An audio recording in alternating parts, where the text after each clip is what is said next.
Hello, my name is Bradley Butler, and I am the Executive Director and Curator at Main Street Arts in Clifton Springs, New York. I'm going to take you on a virtual tour, a virtual walkthrough of our current exhibition, Small Works 2022. The 9th annual Small Works exhibition at Main Street Arts features 200 works of art by 200 artists from 32 states, and it is a national juried exhibition of artwork 12 inches or smaller. And being the person who has juried small works over the past 9 years, being the person who has installed small works over the past 9 years, I was very excited about the idea of being the juror this year.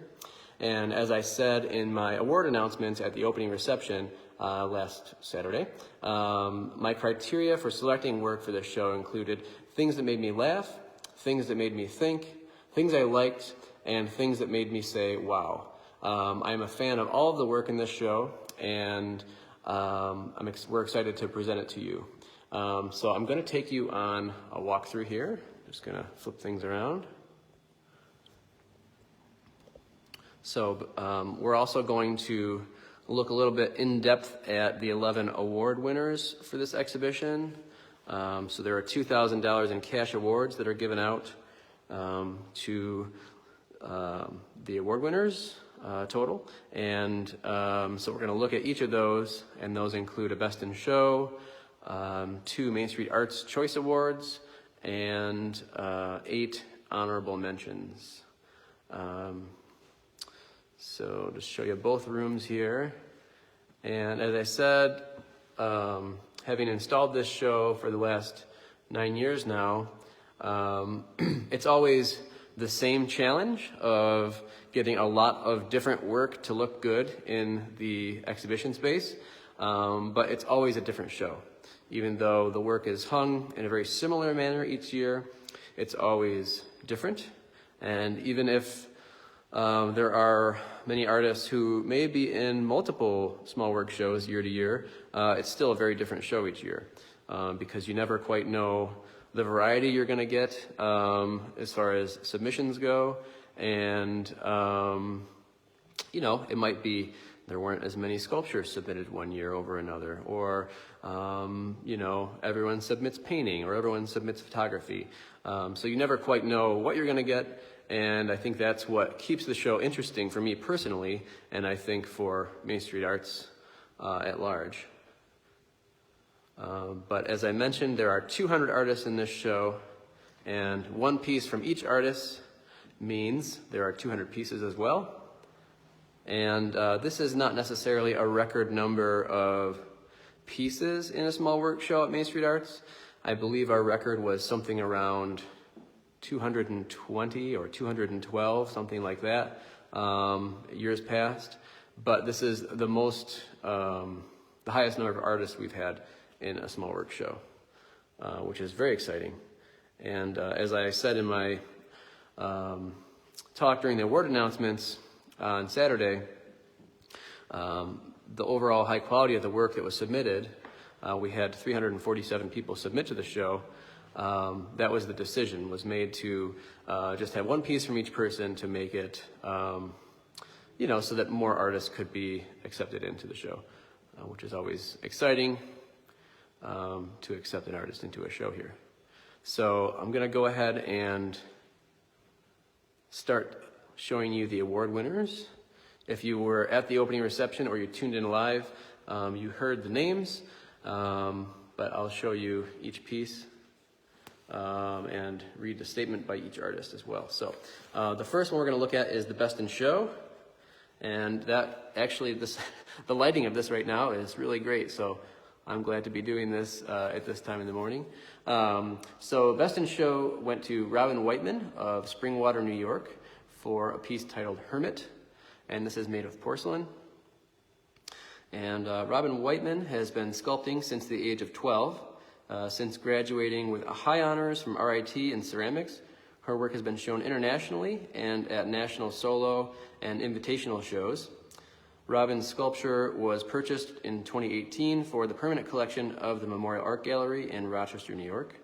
And of her work, Robin says, "My work is meditation. I use human and animal forms to play with notions of duality. The best work comes from comes with little intellectual thought or planning on my part, more like a conversation with something larger than myself. Ultimately, everything is connected, constantly changing, and utterly mysterious. So this is our Best in Show award-winning piece.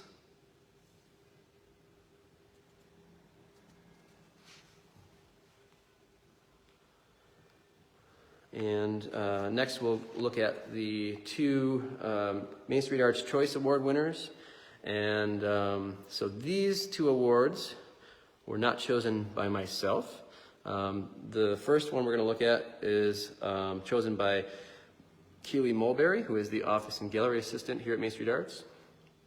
And it went to Cody Lee of Brooklyn, New York.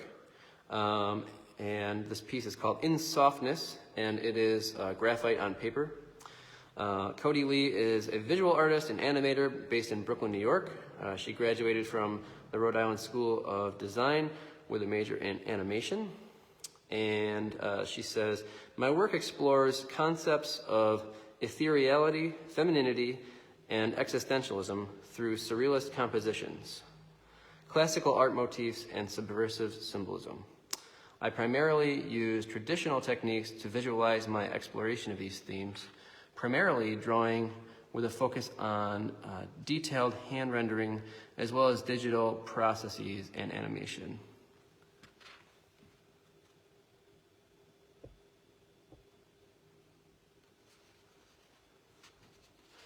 And the next piece, just in the other room here around the corner, was chosen by Sarah Butler, who is the Operations and Financial Director at Main Street Arts. And she chose this little piece by Ann Kofta from Woodside, New York. And this piece is called Near Taos, and it is thread on muslin fabric. Ann Kofta is a New York City-based artist who has had work exhibited in galleries and venues throughout Brooklyn, Queens, and Manhattan, as well as upstate New York and Connecticut. And Ann says, my art references iconic city structures, scenery, and objects that speak to our universal interconnectedness. These images are meant to give a sense of stability and continuity in an ever-changing world. Hand stitching is integral to creating a surface texture as well as honoring traditional art forms. And I love the little detail, especially in the cloud there. So those are the two Main Street Arts Choice Awards. Next, we'll look at the 8 honorable mentions. And the first one that we're going to look at is by Tanya Wisharath of San Francisco, California. And it is for this nice little painting called Katie on the Train. This is a oil paint on panel. And Tanya Wisharath is a representational painter. Her work is autobiographical, depicting an intimate and surreal landscape of gender fluidity and queer expression. Having focused on draftsmanship since her youth, Tanya uses a traditional approach to painting as an entry point to a larger question of who is represented in portraiture. And she says, my paintings orbit around notions of authenticity, fiction, and historicity via figurative depictions of unknown and known, remembered and forgotten people and places. I paint the vibrant queer culture of my everyday life in San Francisco, morphing the genre of figurative painting from convention into an expression of subversion. And I really loved the reflection here. Very expressive.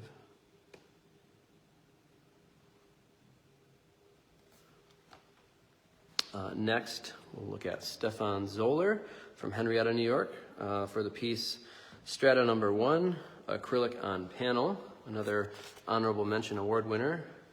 And to give you a sense of the depth in this one, we'll go to the side.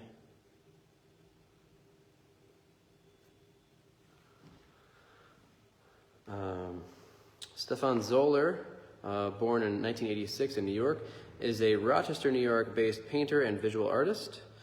Zoller earned an MFA in painting from Syracuse University in 2016. He teaches drawing and painting at Nazareth College and St. John Fisher University in Rochester. His work has been exhibited nationally and internationally. And Stefan says, my paintings are concerned with geologic process, time, memory, and humankind's relationship to the earth. Some are created within a matter of minutes, months, or years. This broad spectrum of labor applied to these paintings, in addition to their elemental appearance, serves as metaphor for both geologic time and material.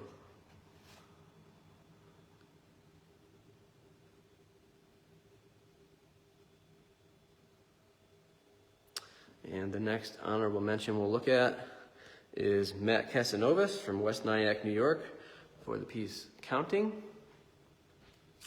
This is an oil paint, Conte crayon, egg tempera, and handmade frame are the materials for this piece. And Matt says, I pull the empathetic expressions of both body and sentiment from vintage film promotions and apply them to a contemporary vantage point of view using materials and techniques of the old masters. The importance of grinding pigments to create paint is just as important as the brush strokes. Through using handmade mediums and grounds, my body of work focuses on narrative as it collects from folklore and nostalgia through the use of both history and present-day convention. And you can see how the painting continues right onto the frame.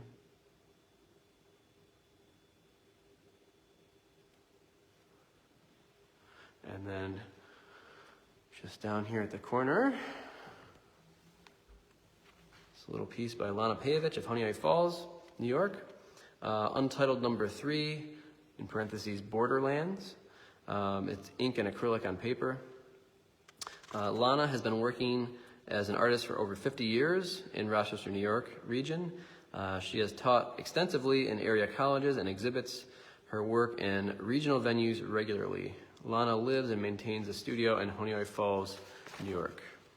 And she says, my recent encounter with a new, to me, landscape, the southwestern USA, left a strong impression on me and a wish to find visual expression for it.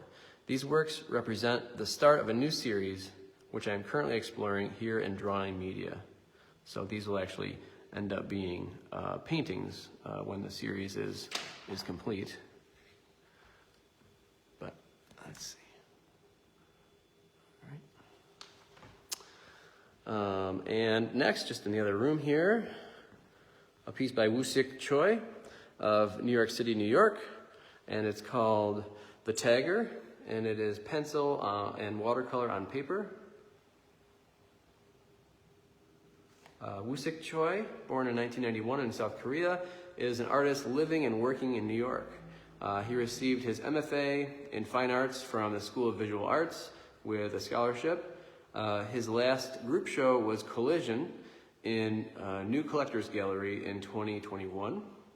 And he says, my work is to explore how we could relate to the world by sharing the stories of life visually. Through my works, I visualize memories, daily observations, conversations with others, and reactions to people's history with my own unique ways of intimacy, symbolism, delicacy, and dreamy atmosphere.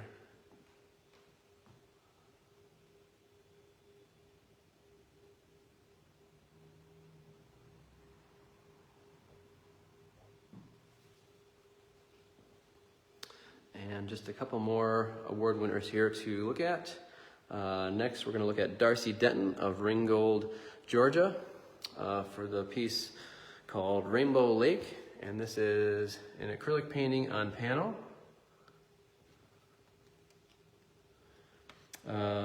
Darcy Denton is a 24-year-old Chattanooga artist whose largest and most recent series, Memorialize, has been shown in various exhibitions throughout 2021 and 2022. And she says, I'm fascinated by nostalgia, memory, and documentation, particularly that of the seemingly mundane moments that often pass by unnoticed. It is in these that life's greatest meaning and beauty can be found, and my work seeks to memorialize them as an act of gratitude and recognition.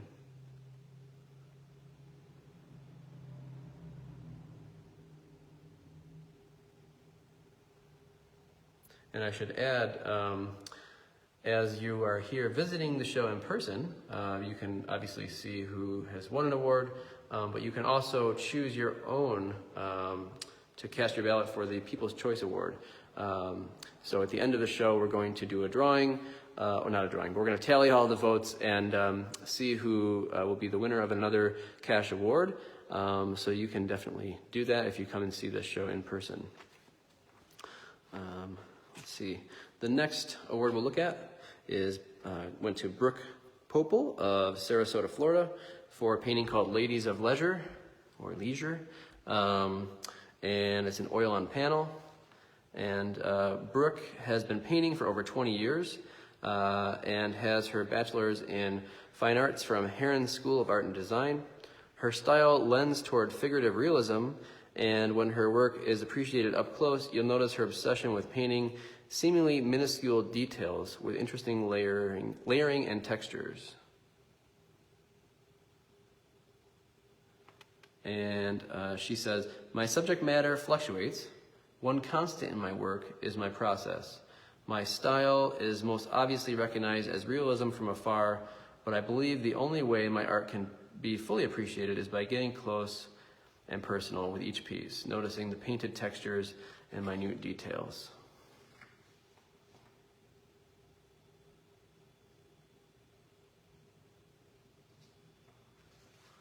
And then the last piece that we'll look at, or by the window here, is by Danny Ruff. And Danny is from Del Mar, New York, and the piece is called Children's Seance 2, and it's a mixed media piece. And upon first inspection, visitors may wonder, what's up with this cardboard box? Well, if you look inside, hope I can do this with this camera, there's a whole, well, I guess as the title says, children's seance happening. So there's animals around a table with candles. Very interesting.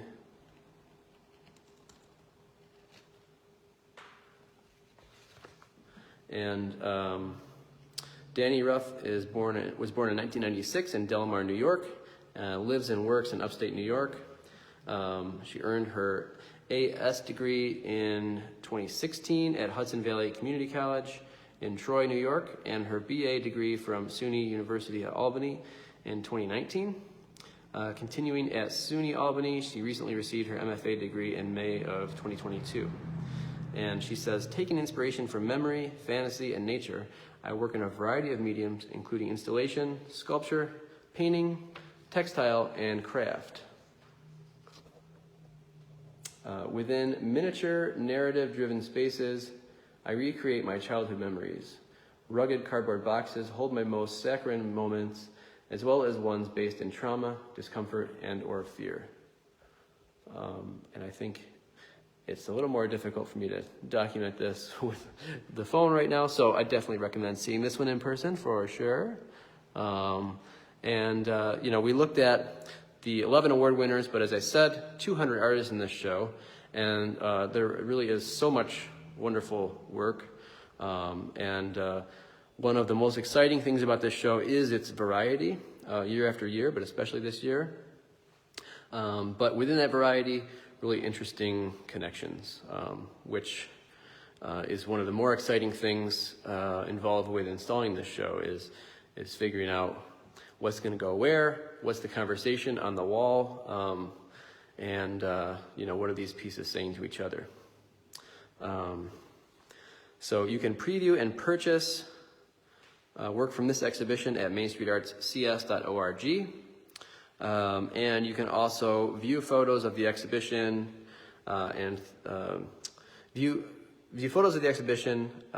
also throughout the exhibition, we'll be releasing blog posts in our Inside the Artist Studio series written by several artists in this show. While you're on the website, please visit our online-only exhibition, The Cup the Mug, which runs through Saturday, December 3rd. It features 98 cups by 20 artists from 12 states and is open, as I said, through December 3rd. We hope that you'll have a chance to come in and see this show for yourself. The exhibition runs through Friday, December 23rd, and we are open Tuesday and Wednesday from 11 to 3, and Thursday through Saturday, 11 to 6. So thank you for joining us, and we hope to see you soon.